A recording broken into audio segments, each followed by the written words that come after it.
we are facing the team who is in form.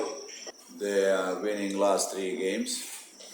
I have to say that I'm also satisfied with the form of my team.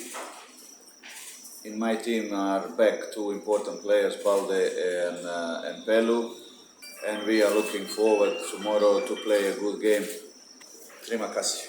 Kami dari pemain tentu sudah siap di pertandingan besok dan kami akan mencoba bermain yang terbaik di pertandingan besok dan berusaha untuk bisa mendapatkan hasil yang baik di sini.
Yo!